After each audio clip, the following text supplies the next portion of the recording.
ശരിക്കും ഈ വിശാലമായ കുളം കാണുമ്പോൾ ഒന്ന് നീന്തി കുളിക്കാൻ തോന്നുന്നുണ്ടല്ലേ? പക്ഷെ ഇപ്പോൾ ആലോചിക്കുമ്പോൾ ഒരു ഭയമാണ്. നമുക്കറിയാം, കേരളത്തില് കഴിഞ്ഞ ദിവസം ഒരു കുട്ടി ഒരു അപൂർവമായൊരു രോഗം ബാധിച്ച് മരിക്കുകയുണ്ടായി. സോംബി പോലെയൊക്കെ നമുക്ക് തോന്നുന്ന ഒരു രോഗമാണെങ്കിലും തികച്ചും അതല്ല എന്നാൽ പോലും നമ്മളെ ഭയപ്പെടുത്തുന്ന, പേടിപ്പിക്കുന്ന ഒരു രോഗം തന്നെയാണ് നമ്മൾ അന്ന് അല്ലെങ്കിൽ ഇപ്പോൾ നമ്മൾ കേട്ടുകൊണ്ടിരിക്കുന്ന രോഗം. അതെ, ബ്രെയിൻ ഈറ്റിംഗ് അമീബ കൊണ്ട് നമുക്കുണ്ടാകുന്ന ഒരു വളരെ പ്രധാനപ്പെട്ട രോഗം. എന്താണ് actually brain eating amoeba? Brain eating amoeba എന്ന പേര് ആ അമീബയ്ക്ക് നമ്മൾ കൊടുത്തിരുന്നെങ്കിലും ശരിക്കും നമ്മൾ നോക്കിക്കഴിഞ്ഞാൽ അതൊരു അമീബയല്ല. അത് കഴിക്കുന്നത് ബ്രെയിനുമല്ല. അത് ആക്ച്വലി കഴിക്കുന്നത് ബാക്ടീരിയയാണ്. ബാക്ടീരിയ കഴിക്കുന്ന ഒരു അമീബയാണിത്. ഇതിന്റെ സയന്റിഫിക് നെയിം നൈഗ്ലേറിയ ഫൗലേറി എന്നാണ്. ഈ അമീബ, ബാക്ടീരിയ കഴിച്ച് വളരുന്ന ഈ അമീബ എങ്ങനെയാണ് നമ്മളെ ബാധിക്കുന്നത്? നമുക്കറിയാം, നമ്മൾ വെള്ളത്തിലേക്ക് വളരെ ചാടി മറിഞ്ഞ് ഒക്കെ നമ്മൾ കുളിക്കുന്ന സമയത്ത് നമ്മുടെ മൂക്കിന്റെ ഉള്ളിലേക്ക്, നമ്മുടെ നോസ്ട്രിൽസിലേക്ക് ഈ അമീബ കടക്കുകയാണ് ചെയ്യുന്നത്.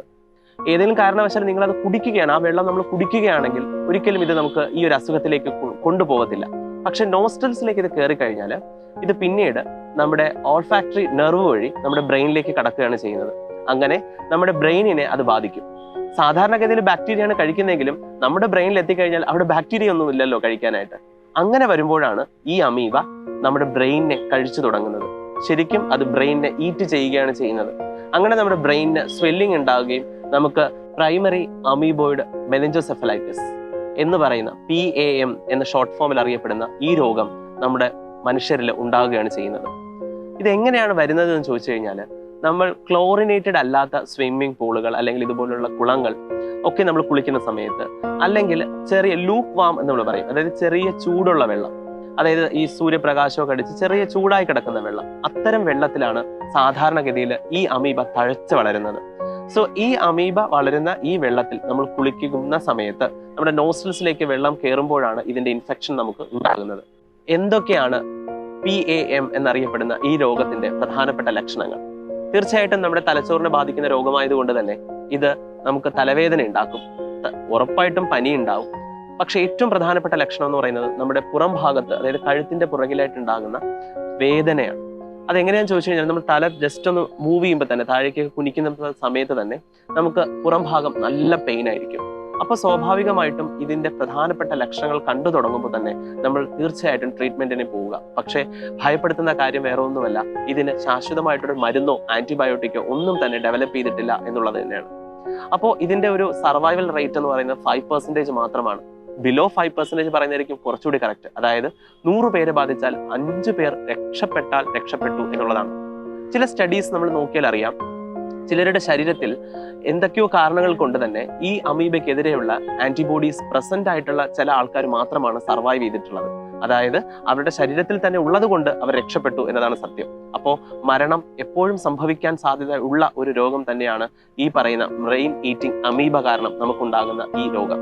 അമീബ എന്ന് പറയുമ്പോൾ വളരെ ചെറിയൊരു ജീവിയാണ്, അല്ലെങ്കിൽ വളരെ മൈക്രോമീറ്റേഴ്സ് മാത്രം ശരീര വലിപ്പമുള്ള ഒരു കുഞ്ഞനാണ് എന്ന് നമുക്ക് തോന്നും. പക്ഷെ നമുക്കറിയാം, ഇന്ന് കുഞ്ഞന്മാരാണ് നമ്മുടെ ഏറ്റവും പേടിപ്പെടുത്തുന്ന രോഗങ്ങളുമായിട്ട് നമുക്ക് ചുറ്റും ഉള്ളത്.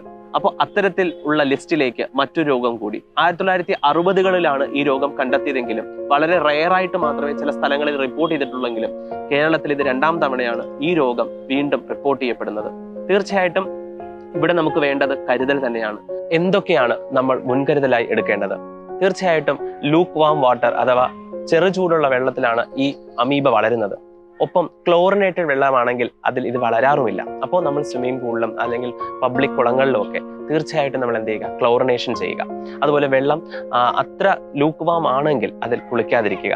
അതുപോലെ തന്നെ നമ്മൾ കുളിക്കുന്ന വെള്ളം ശുദ്ധമായിട്ടുള്ള വെള്ളമാണ് എന്നുള്ള കാര്യത്തിലും ഉറപ്പുവരുത്തുക.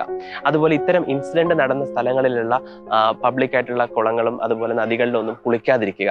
അപ്പൊ ഇത്തരത്തിലുള്ള മുൻകരുതലുകൾ എടുത്തു കഴിഞ്ഞാൽ നമുക്ക് ഈ രോഗം വരാതെ രക്ഷപ്പെടാനായിട്ട് സാധിക്കും. ഇനി ഈ നമ്മൾ സാധാരണ ഈ രോഗം വന്നപ്പോൾ ഒരുപാട് പേര് സോംബി ആണോ അങ്ങനെ എന്തെങ്കിലും ഡിസീസ് ആണോ എന്നൊക്കെയുള്ള രീതിയിൽ എന്താ പറയുക വാട്സാപ്പ് സ്റ്റാറ്റസ് ഒക്കെ കണ്ടു. പക്ഷെ ആക്ച്വലി ഇത് സോംബി പോലെ പേടിക്കേണ്ട ഒരു രോഗമാണെങ്കിൽ പോലും ഇത് സോംബി ഒന്നുമല്ല. കാരണം ഇത് ഒരു മനുഷ്യനിൽ നിന്ന് മറ്റൊരു മനുഷ്യനിലേക്ക് പകരുന്ന ഒരു രോഗമേ അല്ല. പക്ഷെ തീർച്ചയായിട്ടും ബ്രെയിനിനെ ബാധിക്കുന്നതും നമുക്ക് അപകടകരമായ രീതിയിൽ മരണത്തിലേക്ക് തള്ളിവിടുന്ന ഒരു രോഗം കൂടിയാണ് ഈ ബ്രെയിൻ ഈറ്റിംഗ് അമീബ കാരണം ഉണ്ടാകുന്ന PAM എന്ന് അറിയപ്പെടുന്ന രോഗം. അപ്പോൾ തീർച്ചയായിട്ടും നമ്മൾ ജാഗ്രത പാലിച്ചു കഴിഞ്ഞാൽ ഈ രോഗത്തിൽ നിന്ന് നമുക്ക് രക്ഷപ്പെടാനായിട്ട് സാധിക്കും. ജാഗ്രത തന്നെയാണ് മുഖ്യം.